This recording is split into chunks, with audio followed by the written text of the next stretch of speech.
Kenya has a 53% probability of electoral violence. That's according to a report by the country's Cohesion Commission.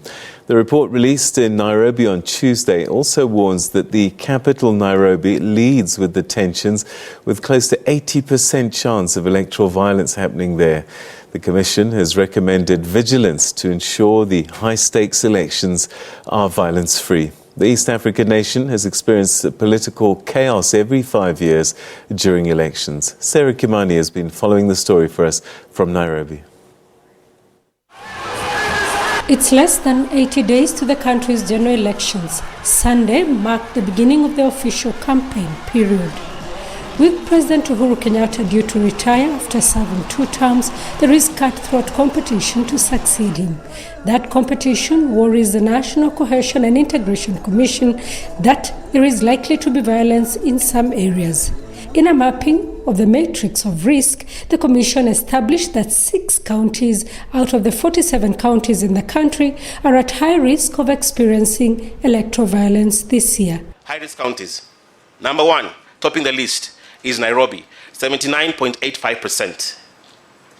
79.85%, basically 80%. What we are saying as a commission, Nairobi has an 80% chance of experiencing election violence. Some of the possible triggers to violence include lack of public trust in institutions, including the Electoral Commission, and the reemergence of criminal gangs that politicians hire to spread chaos. This is a worrying trend. They can now be used, paid, and deputized to cause violence. All is, however, not lost. At least 31 out of the country's 47 counties are likely to experience peaceful elections, according to the report. Knowing and seeing the progress made, we can say that we don't have to be so alarmed, but on the other hand, we don't have to drop the guard. The country has experienced cyclical electoral violence due to disputed election results. Following the 2007 elections, 1,100 people lost their lives due to post-election violence and thousands more were displaced. Sarah Kimani, SABC News, Kenya. Well, for some analysis, we're now joined by one of our regular commentators, Dr. Margaret Monyani, who's a lecturer of international relations at Wits University here in Johannesburg. Thanks very much indeed for joining us and welcome. Thank you so much for having me. Great. So elections are around the corner and electioneering is officially up and running, but even though I guess it had started long before that. What are you fearing when you hear statistics like this, that 53% chance of electoral violence?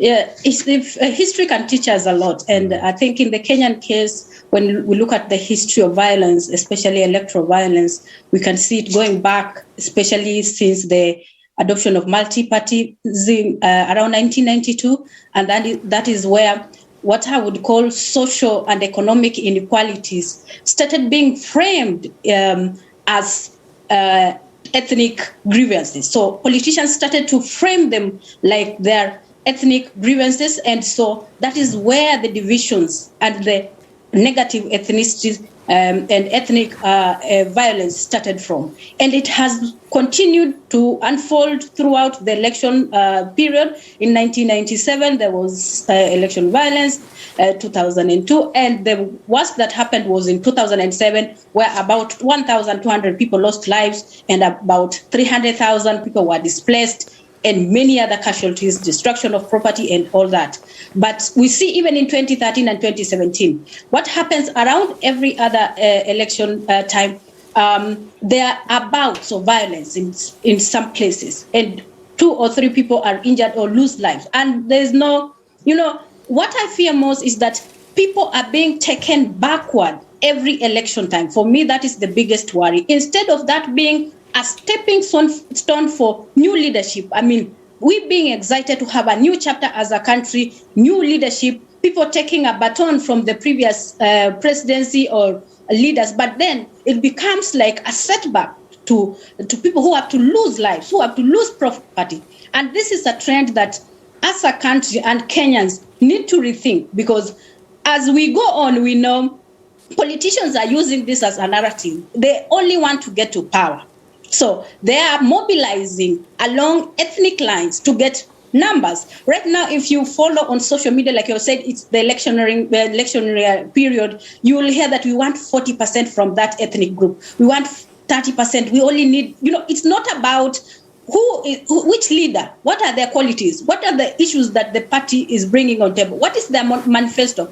I'll tell you for sure, not even many Kenyans understand the manifestos of those political parties. Why? There are also entities that have been formed around tribal kingpins, which means these tribal kingpins have to always go back to their ethnic groups to get backing. So, and this is very worrying because it means the smaller groups, because we only have 5 major tribes out of the 44, like the Kamba, Kikuyu, Luo, Kalenjin, who are forming 70% of the voting power.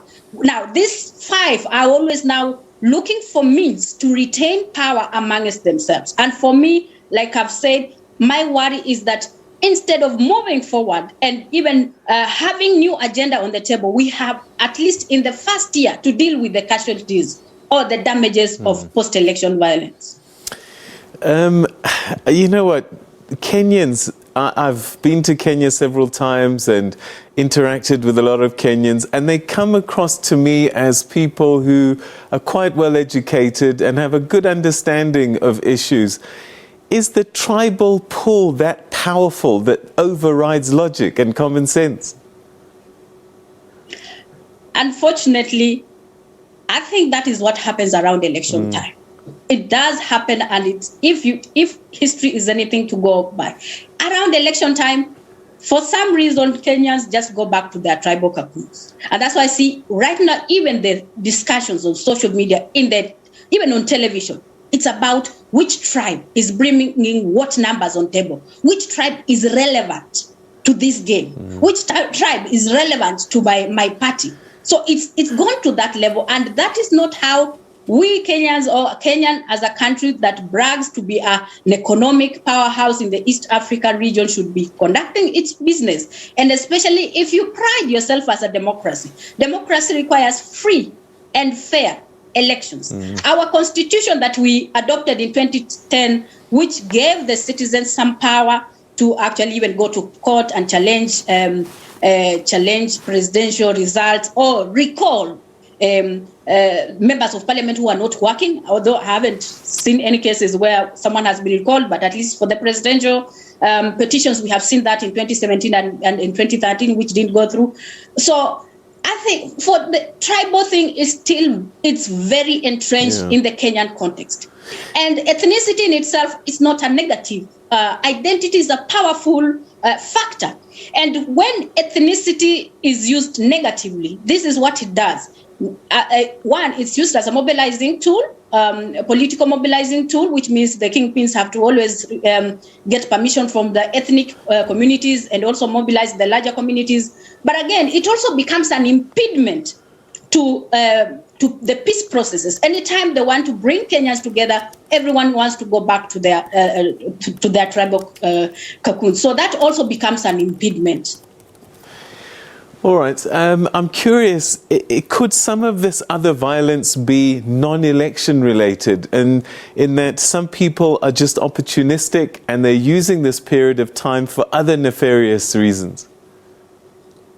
That one always happens. When violence, of course, we will have 2 or 3 characters that will take advantage of the day. And that's why you see, even if you take the case of the South African violence we saw last time, people are having grievances about socioeconomic inequalities, but now we have these few characters that are criminals, that they go out and loot.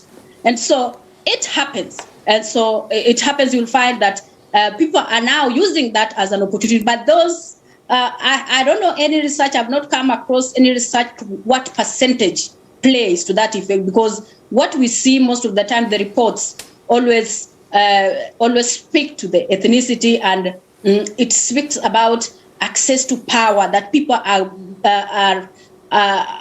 grieved that their parties or their leaders, their favorite leaders, did not get power. So yeah, there could be a few cases here, but mostly is always about power, and that our leader, our political party did not get a fair share of power or something. So it's always around power and the elections. Yeah.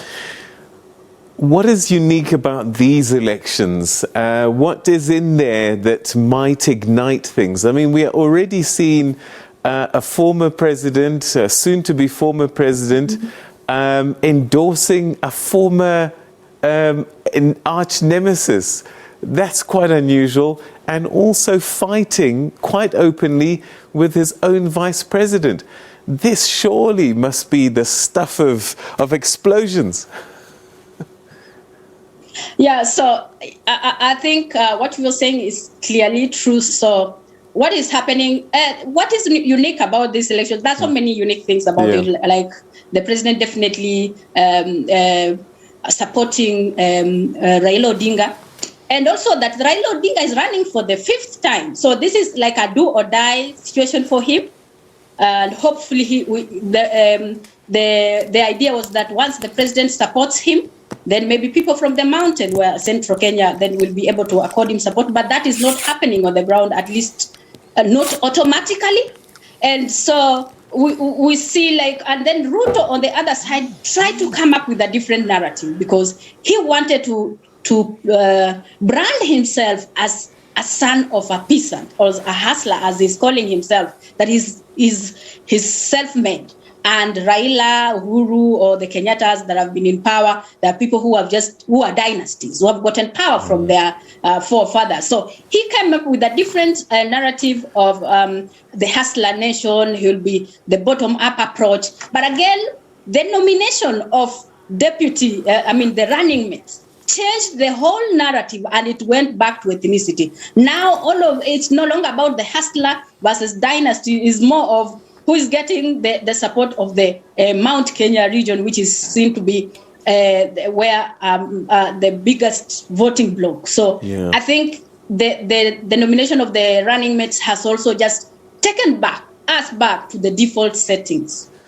Another issue that I've seen in other countries across the continent is often a party will see where they lost, which regions, and they'll redraw the boundaries to try and alter the result.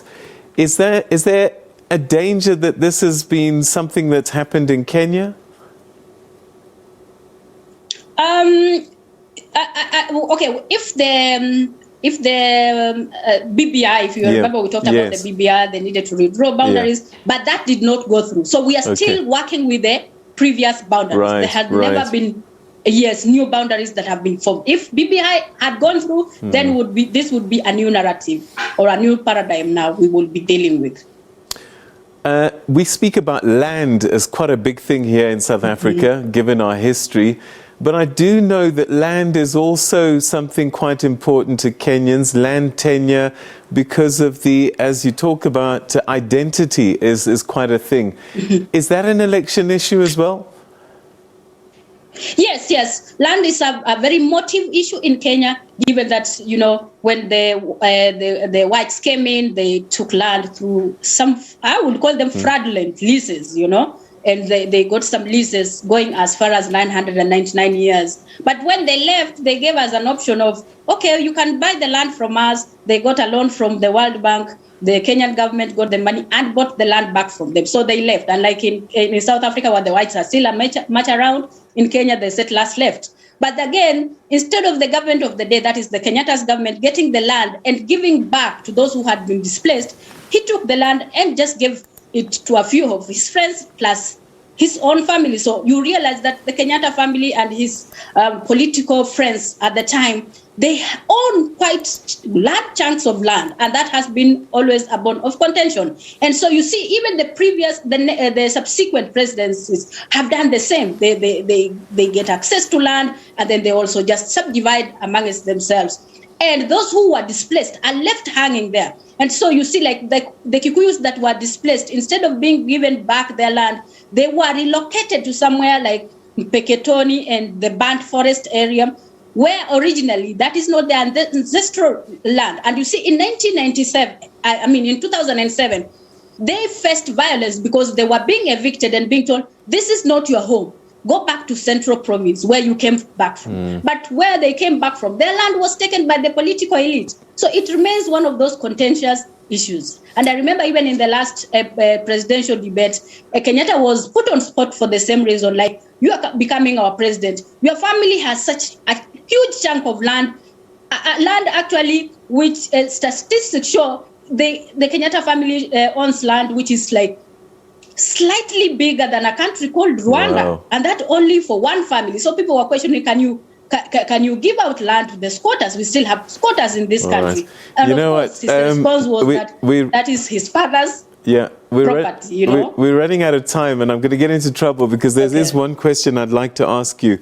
Nairobi is being highlighted as the most vulnerable for election violence.